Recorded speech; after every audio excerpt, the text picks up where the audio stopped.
Hello दोस्तों, जय श्री कृष्णा, राधे राधे। अहोई अष्टमी व्रत कथा। एक साहूकार था जिसके 7 लड़के थे, 7 बहुएं थी और एक बेटी थी। दीपावली से पहले कार्तिक वंदी अष्टमी को 7 बहुएं अपनी इकलौती नंद के साथ जंगल में खदान में मिट्टी लेने के लिए गई। वही स्याहू सेई की मांद थी। मिट्टी खोदते समय नंद के हाथों से सेई का बच्चा मर गया। शाहू माता बोली कि अब मैं तेरी कोख बांधूंगी। तब नंद ने अपनी भाभियों से कहा कि भाभी, मेरे बदले में अपनी कोई भी कोख बंधवा लो। सब भाभियों ने अपनी अपनी कोख बंधवाने से मना कर दिया, परंतु छोटी भाभी सोचने लगी कि यदि मैंने कोख नहीं बंधवाई तो सासू जी नाराज हो जाएंगी। ऐसा विचार कर नंद के बदले छोटी भाभी ने अपनी कोख बंधवा ली। इसके बाद जब उसके जो लड़का होता 7 दिन बाद वह मर जाता। एक दिन उसने पड़ोस पंडित को बुलाकर पूछा, मेरी संतान 7वें दिन क्यों मर जाती है? तब पंडित ने कहा कि तुम सुरही गाय की पूजा करो। सुरही गाय माता की शाहू माता की भाईली है, वह तुम्हारी कोख अवश्य खुलवा देंगी, तेरा बच्चा जिएगा। इसके बाद से वह बहू प्रातः उठकर चुपचाप सुरही गाय के नीचे साफ सफाई कर आती। गौ माता बोली कि आजकल कौन मेरी सेवा कर रहा है, सो आज मैं देखूंगी। गौ माता खूब तड़के उठी। क्या देखती हैं कि एक साहूकार की बहू है, उसने मेरे नीचे साफ सफाई की। गौ माता उससे बोली कि मांगो, सो क्या मांगती हो? तब साहूकार की बहू बोली कि साहू माता तुम्हारी भाईली हैं और उन्होंने मेरी कोख बांध रखी है, सो मेरी कोख खुलवा दो। गौ माता ने कहा, अच्छा। अब तो गौ माता समुद्र पार भाईली के पास उसको लेकर चली गई। रास्ते में कड़ी धूप थी, सो वे दोनों एक पेड़ के नीचे बैठ गई। थोड़ी देर में एक सांप आया और उसी पेड़ पर गरुड़ पंखनी के बच्चे रखे थे, उनको डसने लगा और साहूकार की बहू ने सांप को मारकर ढाल के नीचे दबा दिया और बच्चों को बचा लिया। थोड़ी देर में गरुड़ पंखनी आई तो वहां खून पड़ा देखकर साहूकार की बहू को चोंच मारने लगी। तब उस साहूकार ने बोली कि मैंने तो तुम्हारे बच्चों को नहीं मारा, बल्कि सांप तेरे बच्चों को डसने आया था। मैंने तो उनसे सांप से तुम्हारे बच्चों की रक्षा की है। यह सुनकर गरुड़ पंखनी बोली कि मांगो, क्या मांगती हो? वह बोली, 7 समुद्र पार शाहू माता रहती हैं, हमें तो उनके पास पहुंचा दो। तब गरुड़ पंखनी ने दोनों को अपनी पीठ पर बिठाकर शाहू माता के पास पहुंचा दिया।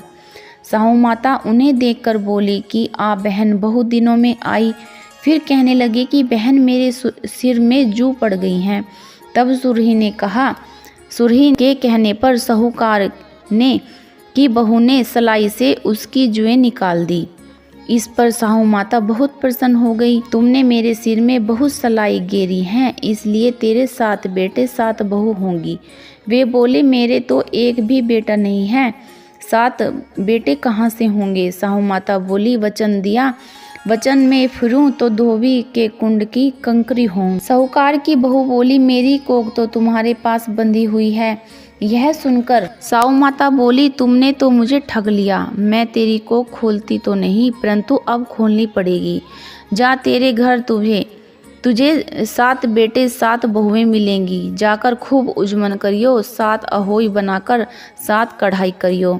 वह लौटकर घर आई तो देखती है 7 बेटे 7 बहुएं बैठे और वह खुश हो गई। उसने 7 अहोई माता बनाई, उजमन किया, 7 कढ़ाई की। रात्रि के समय जेठानियां आपस में कहने लगी कि जल्दी जल्दी धो पूजा कर लो, कहीं छोटी बच्चों को याद करके ना रोने लगे। थोड़ी देर में उन्होंने अपने बच्चों को से कहा, अपनी चाची के घर जाकर देखो, आज वह अभी तक रोई क्यों नहीं? बच्चों ने जाकर देखा कि चाची तो खूब मांड रही है, खूब उजमन कर रही है।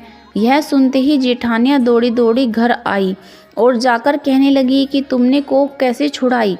वह बोली, तुमने तो कोख नहीं बंधवाई थी, सो मैंने बंधवा ली थी। अब शाहू माता ने कृपा करके मेरी कोख खोल दी है। शाहू माता ने जिस प्रकार उस साहूकार की बहू की कोख खोली, उसी प्रकार हमारी भी खोलियो। कहने वाले तथा सुनने वाले की तथा सब परिवार की कोख खोलियो। बोलो अहोई माता की जय। व्रत कथा के बाद श्री गणेश जी की कहानी भी सुननी चाहिए। आप सभी ध्यान से सुनिएगा।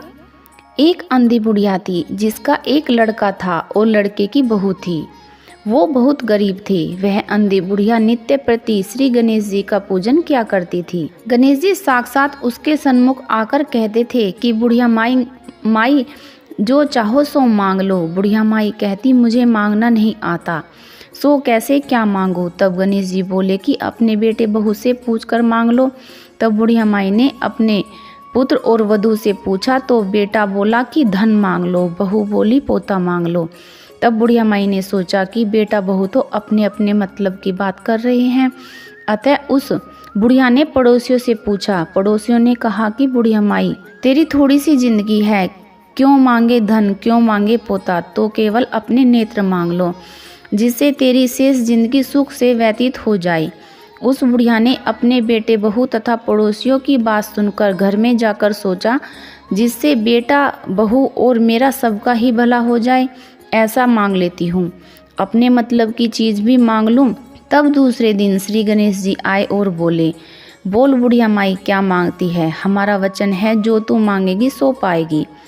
गणेश जी के वचन सुनकर बुढ़िया बोली, हे गणराज, यदि आप मुझ पर प्रसन्न हो तो मुझे 9 करोड़ की माया दे दो, निरोगी काया दे दो, अमर सुहाग दो, आंखों में प्रकाश दो, नाती पोते दो, समस्त परिवार को सुख दो, अंत में मोक्ष दो।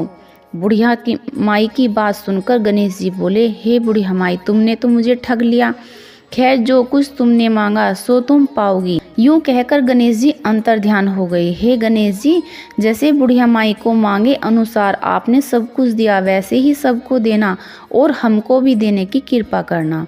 बोलो श्री गणेश भगवान की जय। दोस्तों, अगर आपको हमारी वीडियो अच्छी लगती हैं तो हमारे चैनल को सब्सक्राइब करें, लाइक करें, कमेंट करें, अपने दोस्तों में शेयर करना ना भूलें। धन्यवाद।